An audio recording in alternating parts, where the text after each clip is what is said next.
মাহে রমজানের বিশেষ করে শেষ দশকে যে সময় লাইলাতুল কদরের মতো গুরুত্বপূর্ণ সময় এবং রাত থাকে, সেখানে ইবাদত বাদ দিয়ে বরং শপিং মলগুলোতে ব্যাপক ভিড় জমাতে দেখা যায়।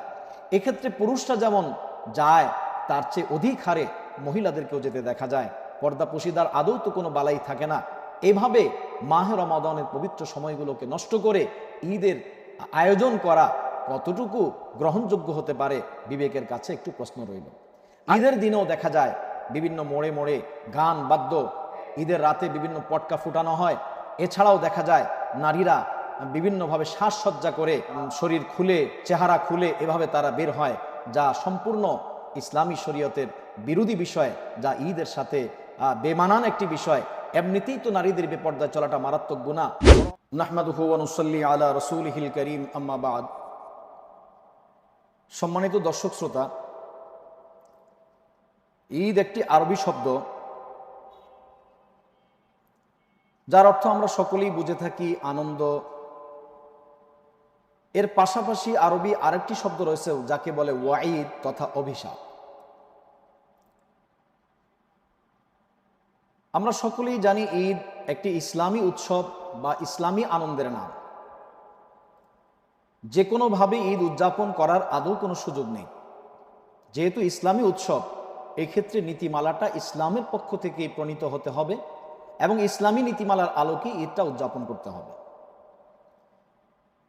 এর ব্যতিক্রম গিয়ে যদি আমরা নিজস্ব কোনো পদ্ধতি বা অন্য কোনো জাতি গোষ্ঠীর অনুকরণে করে থাকি, তাহলে তখন সেটা ঈদ থাকে না, বরং সেটা ওয়াঈদ তথা অভিশাপে পরিণত হয়ে যায়। দুঃখজনক বিষয় হলো, একটি দিক হচ্ছে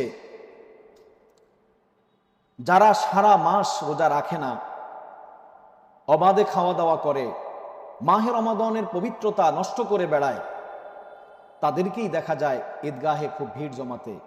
হ্যাঁ, তাদের আশাটি যদি অনুশোচনা এবং অনুতপ্ত হয়ে তওবার উদ্দেশ্যে হয়, তাহলে তাদের আগমন তো শুভ এবং কল্যাণজনক। কিন্তু বাস্তবে এমনটা খুব কম, বরং শুধু আনুষ্ঠানিকতা রক্ষার জন্যই সেখানে আসা হয়। যদি এমনটাই হয়ে থাকে, তাহলে মাসব্যাপী যে মাহে রমাদানের সম্মান রক্ষা করেনি, রোজা রাখেনি এবং মাহে রমাদানের অপমান হয়, অসম্মান হয় এমন কাজে লিপ্ত ছিল, তাহলে এই ব্যক্তির ঈদগাহে উপস্থিত হওয়াটা কখনোই কল্যাণকর হতে পারে না, বরং সেটা ঈদের পরিবর্তে ওয়াঈদ তথা অভিশাপেরই কারণ হয়ে দাঁড়ায়। আরেকটি বিষয় হচ্ছে দুঃখজনক বিষয়, ঈদ হচ্ছে ইসলামের একটি শেয়ার বা নিদর্শন। কিন্তু দেখা যায় রমজান মাসেও যেমন টিভি সিনেমাগুলোতে তেমন কোনো নিয়ন্ত্রণ থাকে না। সবচেয়ে বেশি আপত্তিজনক হলো, ঈদের দিনে তো তারা বিশেষ আয়োজনই করে থাকে, বিভিন্ন সিনেমা এবং নাটকের আয়োজন করে থাকে। একটু ভেবে দেখুন তো, এটা কি ঈদ তথা ইসলামী উৎসবের জন্য একটি অপমানকর বিষয় নয়? যেটা ইসলামী উৎসব, তার সাথে সিনেমা এবং নাটকের সম্পর্কটা কোথায়? একজন মুসলমান তাহলে কি তার ঈদটাকে এভাবে উদযাপন করবে?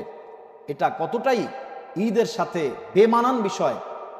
আর চিন্তা করলে এটা আল্লাহর পক্ষ থেকে শান্তি রহমতের পরিবর্তে বরং আযাব, গজব এবং অভিশাপ বয়ে নিয়ে আসবে। এই বিষয়টাও আমাদেরকে লক্ষ্য রাখতে হবে। আরও একটি মারাত্মক বিষয় হলো, মাহে রমজানের বিশেষ করে শেষ দশকে যে সময় লাইলাতুল কদরের মতো গুরুত্বপূর্ণ সময় এবং রাত থাকে, সেখানে ইবাদত বাদ দিয়ে বরং শপিং মলগুলোতে ব্যাপক ভিড় জমাতে দেখা যায়। এক্ষেত্রে পুরুষরা যেমন যায়, তার চেয়ে অধিক হারে মহিলাদেরকেও যেতে দেখা যায়। পর্দা পশিদার আদৌ তো কোনো বালাই থাকে না। এভাবে মাহে রমাদানের পবিত্র সময়গুলোকে নষ্ট করে ঈদের আয়োজন করা কতটুকু গ্রহণযোগ্য হতে পারে, বিবেকের কাছে একটু প্রশ্ন রইল। আরেকটি বিষয় হচ্ছে, ঈদের দিনেও দেখা যায় বিভিন্ন মোড়ে মোড়ে গান বাদ্য ইত্যাদির আওয়াজ আসে খুব ব্যাপকভাবে। ঈদের রাতে বিভিন্ন পটকা ফুটানো হয়। এছাড়াও দেখা যায় নারীরা বিভিন্নভাবে সাজসজ্জা করে, শরীর খুলে, চেহারা খুলে এভাবে তারা বের হয়, যা সম্পূর্ণ ইসলামী শরীয়তের বিরোধী বিষয়, যা ঈদের সাথে বেমানান একটি বিষয়। এমনিতেই তো নারীদের বেপর্দায় চলাটা মারাত্মক গুনাহ, বড় অপরাধ। তারপর ঈদের মতো একটি ইসলামী আনন্দের দিনে, ইসলামী একটি বিধানের দিনে এভাবে তাদেরকে বেহায়া পনার সাথে বেরিয়ে আসাটা কতটা লজ্জাজনক বিষয় এবং কতটা দুঃখজনক বিষয়। মুসলিম সমাজ যেন এ থেকে বেরিয়ে আসতে পারে, নচেত কিন্তু এটা ঈদ থাকবে না, বরং সেটা ওয়াঈদ তথা অভিশাপের কারণ হয়ে দাঁড়াবে। আল্লাহ পাক আমাদের ঈদটাকে ঈদ হিসাবে উদযাপন করার যেন অভিশাপ না হয়, অভিশাপের হাত থেকে বাঁচার তৌফিক দান করেন, আমিন।